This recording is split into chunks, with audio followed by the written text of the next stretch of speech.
Hello, Buddha Belly coaches. Welcome to our monthly mastermind. All of you HWCA coaches and everybody, you guys, welcome to November's mastermind. I'm Coach Britt. If you're new to all of this, if you're new to membership, if you're new to HWCA, we come here each month to grow in our businesses. So this includes questions that you guys are allowed to pre-submit. If you didn't see that, it went out in an email that allowed you to pre-submit some of your questions, share some of your stuff, your obstacles, your whatnot. And this is things as far as our mindset goes. There are specific coaching obstacles with specific client obstacles. There are often obstacles and things with the actual business and entrepreneurship portion of training and all the things that we do. So that's what we're here for. This is how we keep growing. We need a place to reconvene and discuss business and strategy and things so that we can keep growing, so that we can start businesses, so that we can do all that.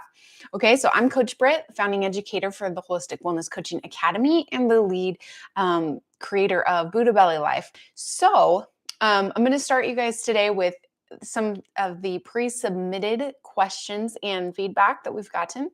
I like to start with wins, because why wouldn't we want to start with wins? These are the coaches sharing some of their wins, okay? One of them said that I had my first client from the 5-week gut restoration program. So this is really cool because what she's talking about is the protocol interactive that we do. So it's where we actually are HWCA coaches. If you haven't done it with us yet, we offer them the opportunity 3 different times a year to enroll people into a group-led, instructor-led version of the Buddha Belly Gut Restoration. And they get paid on it, and they get to practice with people without feeling like they're just thrown to the sharks by themselves.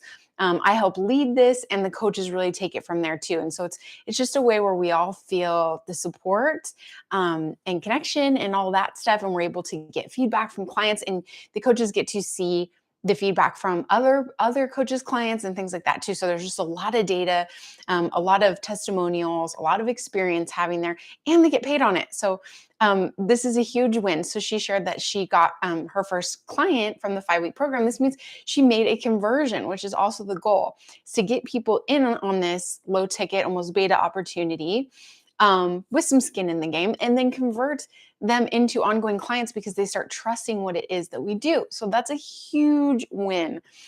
So thank you for sharing that. Let's see, what are some more wins that we've had? Sorry, these aren't laid out super easy for me to just find. So one of the coaches says that she helped a client manage her blood sugar correctly.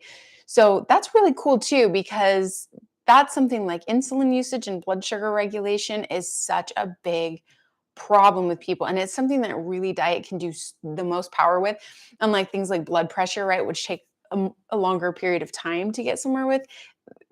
Blood sugar is something we can actually make a big impact on rather quickly. But people are so pharmaceutically dependent and so, usually unknowledgeable about things like nutrition and how the gut and how different foods and things affect their blood sugars. So that's a great success. Well, let's see here. When I started and will be completing my first 10-day challenge. So working on building an audience this week. That's awesome. So that's a win. Okay, let's see. We got another one. We'll share a couple. Uh-oh. Sorry, I tried to turn off my light. Not that you guys need to see me really well. Not like super ready today. It's been one of those. If any of y'all are feeling me on this, I'm working from home with many, many kids that are not in school right now too. So my work hours are very crafty at the moment. Okay, a big win. I got myself off blood pressure meds and her A1C down from 11 to 5.75.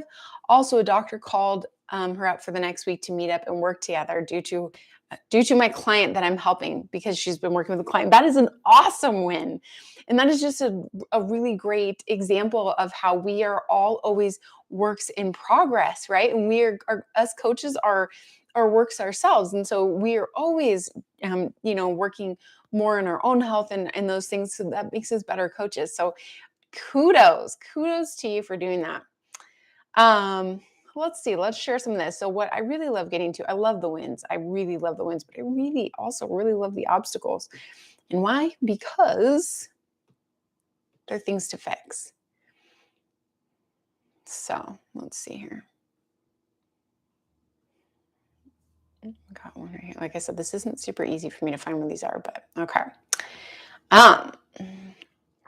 Um, this coach says she wants to know more about client like mapping, and if there's an example in the portal. So I'm not sure. I'm going to double look in the portal for the training and see if there's kind of an example of this.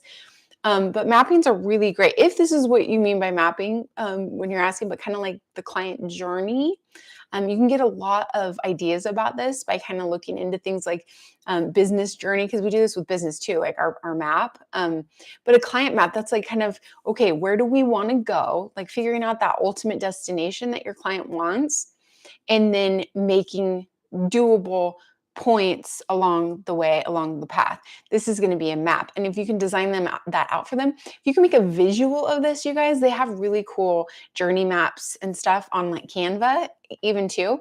So if you can personalize something like that, if you're working with someone, they're a paid client, they're paying you for this time that you're spending doing this. And you can actually create a visual map for them of these goals and of these steps, then that's really cool because they can see points of success and they can see the goal right in front of them instead of being too stuck on looking at the end result. So what you'll see is if you go through like the Buddha belly gut restoration, you're going to want to do the life board with your clients, right? That's a really great way to get people seeing where they want to be at the end of all this. Well, that's what you kind of want, that data, right? You want to know like where's your ultimate destination? What do you ultimately want to be doing? What does this look like for you? And then you can help them along the way. So, okay, you can look at it from an eagle eye perspective and say, okay, let's do this and this. All these things are going to be steps. How many steps you break it down for each individual client is going to be dependent on the client, on their abilities, on their state of health, on their state of mind, on all kinds of things. And you'll get a more intuitive feel as to what you think that looks like. And if you break it down and it's too fast for them or it's too slow for them, then you can always adjust. But better to make a map with a little more details on it than too few and make them feel like each leap is just really, really far. So if this is what you're meaning by mapping, that's something I would do. So create that journey for them, because then when they hit those success steps, that's a success for them and for you. So when they're feeling like they're winning and they're associating that too with working with you is helping them win, they're more apt to see the process through, to stay more consistent, to be more diligent, and to have more faith in your services and stay connected to you with all that. So I love the fact that you even asked about mapping. Again, if this is what you're asking about, because that's something that all coaches could benefit greatly by doing with their clients. Sorry, if you hear my kids in the background there, they don't believe that there's anything in life that exists beyond their own voice, like, so work and stuff is like a concept. Let's see here. Okay. Let's add another obstacle here. How do you gain confidence when doing lives or showing yourself in business? Get more comfortable posting content, or more comfortable posting content, not myself. Okay. So this is just honestly practice. Like I should just show you guys some of my rookie work. And I'm somebody who speaking in front of people is kind of my thing anyway. But if I were to show you the stuff I did when I first started coaching, which you can see it if you go, I think even on the Gut Health School YouTube. I don't know if it's on the Buddha Belly Life YouTube or the Gut Health School YouTube, but if you find those and you search for the old stuff, or you see like the life board video and all that, you'll find some of my old stuff. And it's really funny because it's like I'm in a box. Like, I don't know what it looks like for everybody that doesn't know what I was doing, but I was actually like in a box, and I made this video box to do videos out of like flooring, like the, not vinyl per se, but like the fake wood flooring. Anyways, I had it on the floor, and then I made a box, and that was like my shooting studio. And I was literally sit cross-legged in it and set up a GoPro, and I would like talk in the box. Now I'm just in our messy office, so it's fine. But it was really cool. But you can tell the way I'm talking and everything, you can tell my confidence is different. And I'm somebody who that's a little more easy for me. So what I would do, we've all got to start somewhere. We've all got to do rookie work. What's really cool about social media, or even, I wouldn't anymore going live, I wouldn't put pressure on yourself to go live on anything. I think that carries the most pressure for people too, because you've got to show up in the moment really quick, and everybody could be watching you, right? Lives are kind of not as big of a deal right now. The reels and stuff are. And the cool thing about that is that you can tape those on your own time. You can redo them. You can practice feeling nerdy a little bit or uncomfortable and do it a little different. The best views right now, you guys, on reels and stuff, like if you're using Instagram, are under 15 seconds. So if you can find a fun way or an eye-catching way to drive a little factoid home in under 15 seconds, you're going to get the most plays and watchability. So that's great too, because it takes the pressure off you doing long spiels in front of a camera. And you can practice little by little. So I would suggest maybe starting with something small like that and then progressing into something maybe like making a YouTube. And again, you don't have to do lives. You can record a video and then you can go back through and edit it. I think why I got okay at kind of just being in front of a camera and just pulling it out is honestly because of how not tech savvy I am. Like I always joke when people would do like some media stuff for me and they'd videotape me, they would joke and call me a one taker because I'm pretty comfortable in front of the camera with my words and things like that, provided I don't say too much. And what I told them though is that it's because I spent so many years taping my own stuff with no idea or skill set as to how to edit. And so I knew that there's something in my brain that just knew I have to be as good as possible right off the bat, or else it's going to not be so. I'm sorry. We're like on a live with my kids in the background.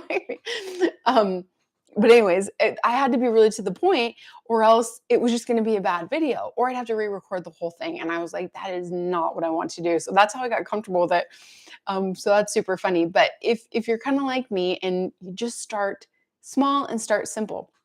Start with something like Instagram or Reels on YouTube or something like that, where you can choose to delete them if you really hate them. That way, just that knowledge lets you know that you can kind of take the pressure off of you from doing it. And you don't have to feel like you have to do a ton of stuff in front of a camera all the time. Unfortunately, like we are in a society, in a time where we do need to be able to be in front of a camera. People are going to go and try and find you on different social media outlets and stuff. It's kind of like a business card now. But you don't have to do it as much. Like, don't put all the pressure on yourself. Maybe you're more of a one-on-one person and you can take just little snippets of your content and you can share it. You can practice. If you pre-tape something, you guys, you can set it up like you're talking to one person. And then you can take that content, you can snip it down and you can put it on a few different outlets, no pressure. So just start small and start with something that you can redo, that you can re-record, because like I said, a lot of live stuff anymore isn't, I will argue that it's not as beneficial as it used to be. Doesn't do really what it used to anyway. So you're better off recording something fun, make it short, make it under 15 seconds and practice there. Let's see, let's get a couple more obstacles in here. How do you introduce gut health to those who are unfamiliar with the term? I typically ask about energy levels, bowel issues, sleep issues, and then ask what is known about their gut health. But as I work more on narrowing down my audience and speaking to my ideal clients, I want to improve my introduction. So that's kind of subjective depending on who, your practice and how you do things. But I would start by look at it that way. If your client seems unfamiliar with the topic, then assume that they are, and start kind of like in, I think it's mod 3-ish or something, when we do gut 101 in the training. Start with educating them a conceptual understanding of gut health. So you can say something like, are you familiar with the term gut health? And if they say, yeah, a little, or kind of no, then you can say you have a couple options. Like either maybe in your session, it's really appropriate to do some education for them in an empowering sense, like saying, hey, a lot of this stuff that you're talking about here, I've seen a lot of improvement in people who have improved their gut health. And I can kind of tell you what it is. It's not always just your tummy. You may not just think, it may not just be digestion and elimination. It can show itself in a lot of ways. Maybe you have the space then and there to give a little education on that. But if not, maybe you're like, hey, after this session, I want to send you some info on it.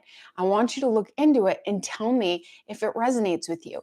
And maybe what you do is you have something they can read. Maybe you have a little video. Maybe you go through and you make like a gut 101 video on your own. That conceptual explanation of gut health. That's going to be one of your best ways to get clients and to educate your audience on what thorough gut health really is and really looks like and why they need you for it, right? So if you have something like that, you can send it to anybody and everybody. So I would think about making something, especially if you're just bringing gut health into a practice that's already going, but it's not really been a known thing in your practice. So you didn't necessarily get clients that came to you for gut health specifically. You're starting to kind of bring it into their world. Then I would say, can I send you this? Send you this video, or maybe throw some breadcrumbs at them while they are in session with you or something like that. Just because you can say, this is some more deep work coaching that I do work with and that we're starting to advance into because we see such great results from it. And these are just a couple examples. I knew a lady that pull a couple of examples, even if they're not your clients. I knew a lady that struggled with debilitating, panic attacks. And when she started working on her gut health, they almost went away or things like that, right? Or blood pressure, chronic blood pressure issues, blood sugar imbalance, metabolism, thyroid, etc. Whatever it is, migraines, you can make it relatable to the person in front of you. There's a lot of research showing that chronic migraines have a huge gut tie. And so it's something I think that maybe we want to start talking about. I think maybe you're ready for it. Can I send you some stuff on it? Or hey, maybe here now I give you some information. So that's how I would do it. If you're talking from a branding perspective, you would probably as far as standing out to your audience and kind of launching in your audience, you're probably going to want to think about doing some kind of launch. So educating them a bit, like even doing a class or some kind of small presentation or write-up or something, or just launching and letting them know that you are launching this portion of your services and that you're expanding, that you are elevating, that you are, advancing into this area within your coaching practice, and that it will be optional for your coaches to start accessing some of these additional things. And you could then maybe invite them to like a webinar or something like that if you're doing a launch, if you're doing the branding portion, and then you just start kind of feeding it into some of your regular content or things that you're doing to share some of this information. That's what I would suggest from a branding perspective. And the prior for the coach, for the client and coach introduction, essentially. Let's see. Got one more obstacle we're going to cover today. Let's see. Not sure how to go about working with this doctor. So this is going to be the same coach who talked about the opportunity to work with a doctor. Okay, so that's a great aspect. So one, you want to just kind of get clear on what it is you do. So as you're studying, and I know maybe you're newer to the training and whatnot, but maybe just meet with the practitioner and let them know that you are training in this area. So you've already started applying it with some of the people and with yourself, and that soon you're going to be taking people through a program. And if you're wanting to use the Buddha Belly Gut Restoration, then what's cool about that is you have a 5-week process that you can kind of tell them about. You could even take that with you. This is just my suggestion. You could even take that with you if you're a little lost and say, I'm training in this education right now and I have access to this protocol. And I'm going to start being able to access this. And these are some of the things I do personally on my own that I've started implementing. And then this is a process that I'm going to get access to. And that process or some of those materials will have kind of some step-by-step information as to what you're doing. That's why the protocol access is so big for our coaches. As our coaches, we're trying to, branch now into working with practitioners and doctors and, naturopaths and chiropractors and stuff, because the practitioner, the professional can look at the program and they can see the success stories and they can see the outline of kind of what it is. So they don't feel like it's such a a risk, that it's just random, that they're trying to guess what this health coach is doing. Okay, you're producing results, and this is kind of the process that you're following. That's a great way to be able to do that. And if you're not there yet because you're still studying and things like that, then you could still take some of those materials or some of that information and say, hey, I'm studying in this. Again, I would say, here is what I am doing. Now I am studying in XYZ, and I'm going to be able to access this and this and this. And this is how, and then maybe give some insight, do some thinking about how you're actually going to want to run your packages and services. And then say, so, my plan right now is potentially to walk people through a 5-week gut restoration protocol, or maybe it's something different that you've planned out that you want to do, but I'm just using that for example. So I would just pre-think about that, and remember to have confidence. Your confidence doesn't need to be rooted in knowing exactly what to do right now, being able to help all these people, et cetera, et cetera. Your confidence just needs to be rooted in what you've already done and what you plan on doing, and your skill set in that. You're a coach, and this is a missing link in a lot of professional settings with the naturopaths, the chiropractors, et cetera, right? They understand, hopefully, the importance of nutrition and health, and hopefully they understand the specific importance of gut health. But even if they know everything and they practice it all at home, bringing that to their clients and bridging that gap is a whole different story. And you offer that ability to do that. So remember, bring that to the table. I am studying with a school where we are training to bridge the gap between practitioners and clients in coaching. And it's great for community, it's great for support, it's great for education, because my client gets to be educated too and empowered along the way. So I would just bring a lot of the information as to what you've done, what you're doing, and some ideas about the trajectory that you think you're going to go. And that way you can be comfortable with it. You're not really there to do a business presentation and sell them on something. You know what I mean? You're being transparent, which is trustworthy, but you're being confident enough, as you should be, because you've made personal progress like you have, and you are proceeding to do the things that you're doing. And so the confidence in that. I would say organize your thoughts, get clear on what you want to do, what you have done, write those points out a little bit, and then take that with you and take it on a piece of paper if you want, and just say, it was easier for me to outline this on a piece of paper so that I didn't trail. Because sometimes us health nuts, we like to, especially us education junkies, we like to trail. We get excited. We chase squirrels, and we start one conversation and we trail into a whole nother one. That's probably one of the hardest parts about speaking, is staying on task and finishing thoughts. And so they'll understand that. Okay, that's my 2 cents. And feel free to, if anybody else has any other input on this, feel free to input it. Feel free to mention it too in the closed group. Address each other. Address any of the topics we're talking about today, and anything that you want to cover. I'm trying to think. If you guys have any questions you want to put in the chat right now, go ahead. If not, I'm going to add something. Sorry if you can hear these fun noises in the background. It's just a miracle that I'm able to do any work this week with these kids home. So let's see here. Okay, so one thing I want you guys to start thinking about, since we are at the end of November, we're in a holiday week, we're about to enter a holiday time. Let's be powwowing and thinking about our 2023. I want to readdress this next month.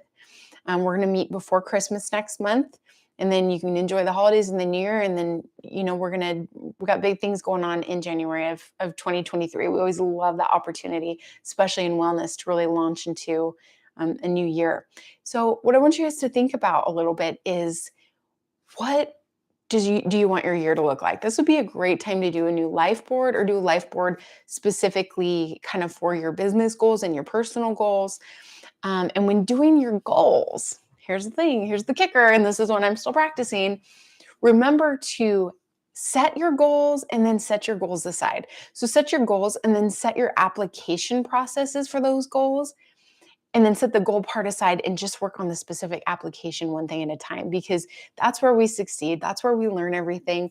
I am a huge, I am so guilty of being the person who sets goals or expectations, and sometimes they're not even rational. They're not actually based on anything. It's not like we're going, okay, this is our goal because it's about a blank, percentage increase of this year, and that's where we're going to aim because blah, blah, blah, blah. So it has rational, no, I'll be like, if we were to do this and this, if I were to do XYZ, that would mean this and this and this and this result. And that would be really cool. And I would like that. So therefore, this is my goal. And I'm going to get really stuck on it, even if it's super, super hard, which it usually is. It's usually something that I fail to reach every single time. And then what stinks is that I'll get so stuck and focused on the outcome that I pre-designed, that I pre-set my expectations on for this goal that didn't really have a rational setup in the first place. And then I'll feel like it was just all a failure instead of being able to take in all the points of success that happened along the way, even if that end goal hasn't yet been achieved. You're still on your way to that end goal and achieving that. It just might look different. It might be a different time frame. It might have more obstacles in it than you would have liked to have seen. Okay, like welcome to life. Welcome to anything that we work through, right? And even me, as much as I coach in this subject and I advocate for this, this is the first thing I'll pull out when I have a coach in front of me. It is the hardest thing for me to apply in my own life and in my own behavioral patterns. So I hope that transparency helps you guys feel very human about how you do it, whether it's your health goals, right? Whether it's the things we're doing with our eating habits, our movement, our body, our mind, whether it's our business goals and our parenting goals and anything we want to create or give or do. A lot of us are guilty at doing that. And I do find, I'll say it over and over again, that I have a yin yang of coach personalities, as diverse as everyone is. Usually you can group them into one of two groups generally. And one group is the perfectionist, the more passive, the procrastinator, maybe, where they're going to have a hard time. They struggle more to execute and actually put a foot in front of the other and step out and try something and just do it and just get it going. They spend a lot of the time on the edge of the diving board, backpedaling like this with their feet slipping, but I don't know, but maybe, but not yet, but just in just a minute, right?